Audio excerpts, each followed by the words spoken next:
Olá! Reflexão e Paz traz hoje para você um breve resumo sobre José do Egito, onde iremos relembrar a sua trajetória e de que Deus foi fiel com ele, porque em nenhum momento ele murmurou e simplesmente confiou em Deus, e foi um grande exemplo. A Bíblia que nos mostra que devemos ser dependentes de Deus, ver esses grandes heróis da Bíblia.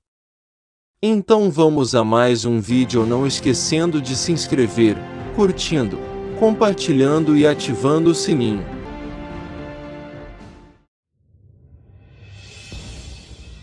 A história de José do Egito, como assim ficou conhecido, o filho de Jacó, com certeza é uma das mais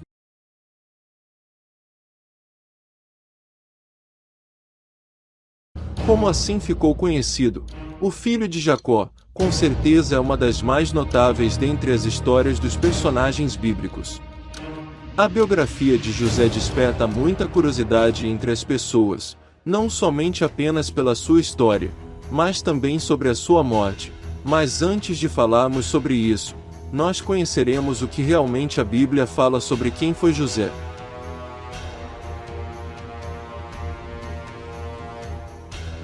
José era o filho preferido de Jacó, pois além de ser seu filho da velhice, também era o filho de Raquel.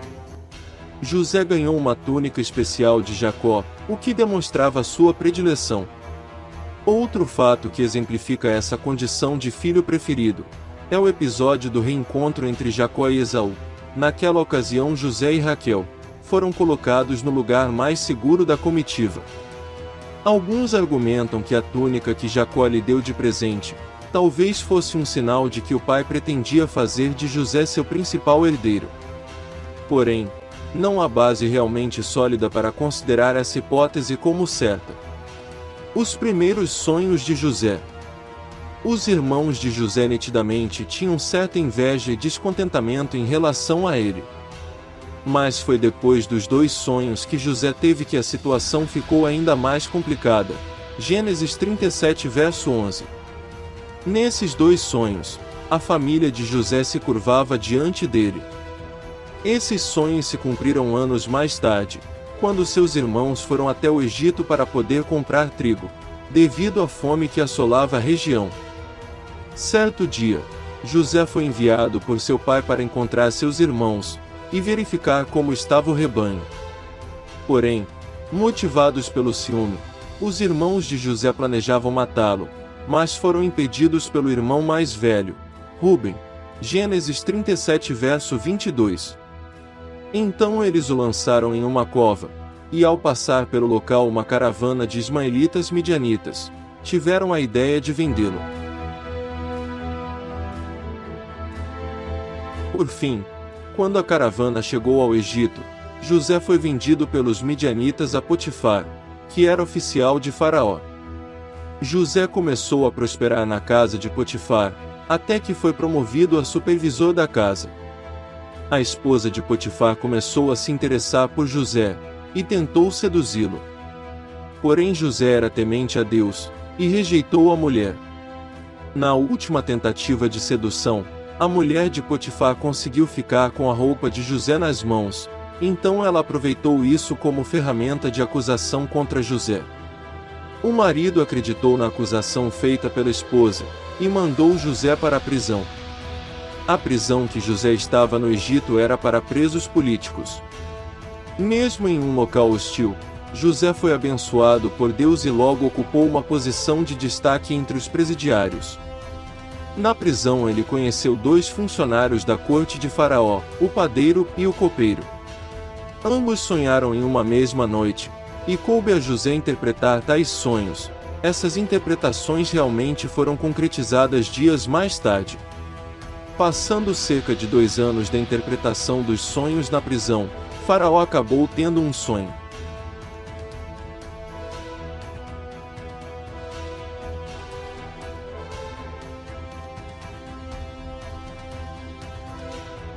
Nenhum de seus magos e conselheiros pôde lhe dar a interpretação. Foi aí que o copeiro se lembrou de José, e falou dele para Faraó, que mandou chamá-lo no palácio. Faraó contou a José os sonhos que havia tido, e José os interpretou. Além de dar a José a interpretação do sonho, Deus também lhe concedeu sabedoria para que ele revelasse um plano para Faraó, a fim de que o Egito conseguisse superar os 7 anos de crise. Faraó então colocou José como segundo homem do Egito, abaixo apenas dele. Após ser colocado no cargo de governador do Egito, José recebeu o nome egípcio de Zafenate-Paneia, e se casou com Azenate, filha de um sacerdote de On. José e Azenate tiveram 2 filhos, Manassés e Efraim. Com a fome que assolava a terra, crescia a fama de que o Egito tinha mantimento. Isso fez com que os irmãos de José fossem até lá, em busca de socorro. Em um primeiro instante, apenas José os reconheceu. Mais tarde, porém, após alguns testes por parte de José, o governador do Egito revelou sua verdadeira identidade aos seus irmãos. Aquele foi um encontro carregado de emoção. Após a revelação de sua identidade, José tratou de trazer seu pai e toda a sua família para o Egito. Mais tarde, quando seu pai morreu, José cuidou dos preparativos para o sepultamento. Ele mandou que Jacó fosse embalsamado segundo o costume egípcio, e o sepultou em Canaã conforme era seu desejo, como está em Gênesis 50. E enfim, a morte de José. Depois de sua longa história, José entendeu que tudo havia sido um plano de Deus, e que através de sua vida Israel foi preservado. Gênesis 45 versículo 7. José então viveu o resto dos seus dias no Egito. Ele alcançou a 3ª geração dos filhos de Efraim, e morreu com 110 anos de idade.